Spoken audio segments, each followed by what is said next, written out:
il nous faudra 175 g de farine, 125 g de sucre semoule, 100 g de beurre fondu.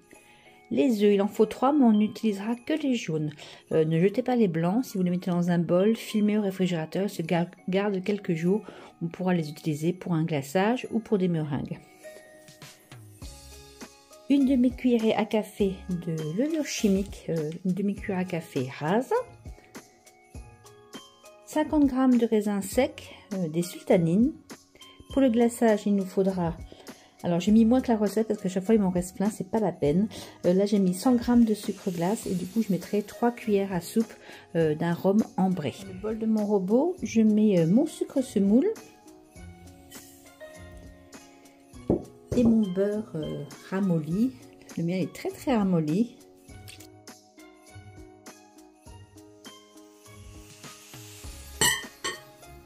Je munis mon robot du fouet. Si on n'a pas de robot, on peut faire dans un saladier au batteur.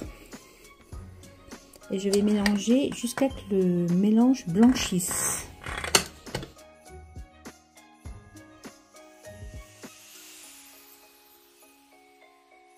Quand le mélange a blanchi comme ceci, je vais rajouter un à un mes jaunes d'œufs en fouettant à chaque fois entre.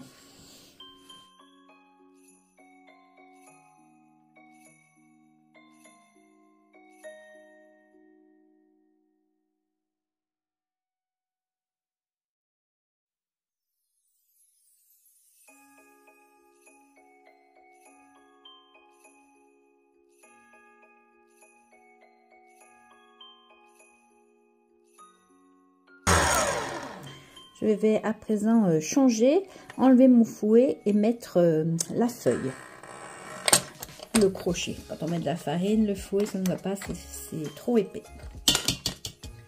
On rajoute la cuillère rase de levure chimique.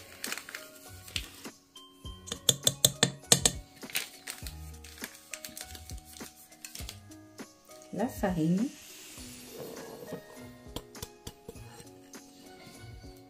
Et les raisins sultanines. Et on remélange jusqu'à ce que la pâte se décroche des bords du bol.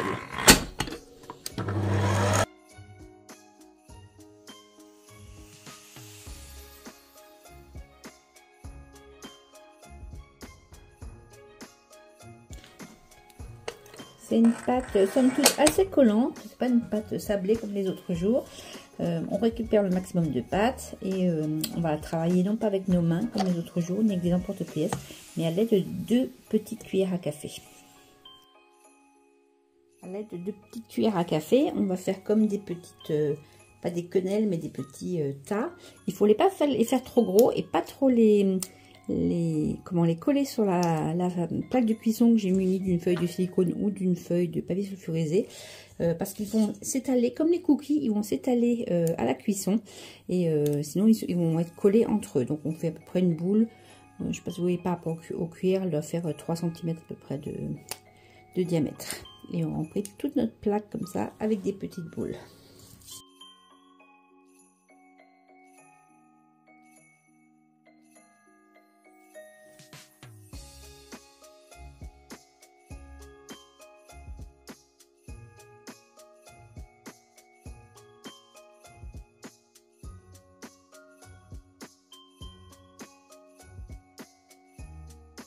C'est parti à 180 degrés pour 15 minutes.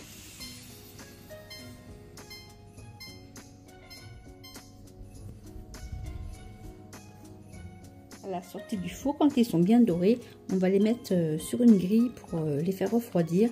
Il faudra les glacer quand on pourra les toucher, que ce sera froid au toucher.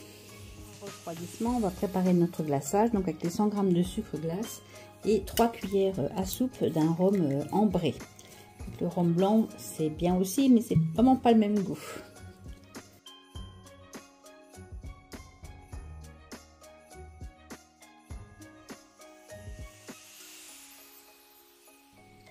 Pour ceux qui n'aiment pas l'alcool, en fait, en séchant, l'alcool va s'évaporer et il n'en restera presque plus.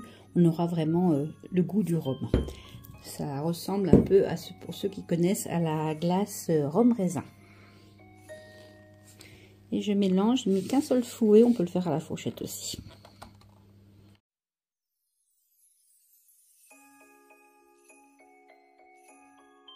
Une fois que les gâteaux sont froids au toucher, on peut les glacer à l'aide d'un pinceau. C'est les pinceaux en silicone, c'est comme ce qui marche le mieux. On met un peu de mélange sucre-rhum en dôme comme ça. Et cela, j'aime bien les décorer. C'est pas marqué dans le livre, mais j'aime bien leur amener un peu de couleur. Donc je mets des petites perles de sucre colorées. On en trouve en ce moment, j'ai vu chez Action dans le rayon alimentaire. Et on fait ça avec tous nos petits brédeleux.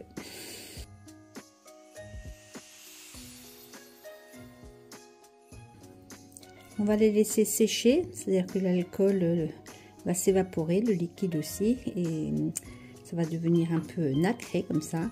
Il faut bien toute une nuit pour que ça soit vraiment sec à cœur. Et après, on pourra les conserver comme les autres dans une boîte en fer jusqu'à Noël. Les rhum brédeleux, ils ont séché. Vous voyez, la surface est devenue mat.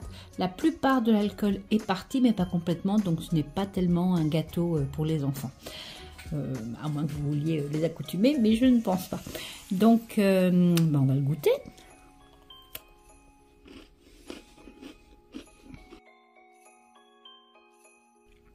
Un délice.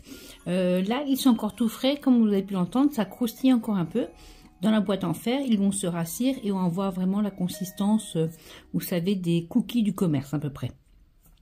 Je l'ai accompagné avec un grog. Je ne sais pas si vous l'entendez à ma voix, je suis un peu prise. Alors qu'est-ce que j'ai fait? Je me suis fait un thé noir, j'ai rajouté du jus de citron. Et comme vraiment j'avais fait trop de glaçage, vraiment si vous le faites, ne faites que 75 g de sucre glace et 2 cuillères à soupe de rhum, ça suffira amplement. Il vous en restera même encore, je pense. Et donc j'ai mis de ce qui me restait, une cuillère à café dedans pour sucrer et faire comme un grog. Voilà, j'espère que cette petite recette vous aura plu et je vous dis à demain pour la suivante. Salut Pissama!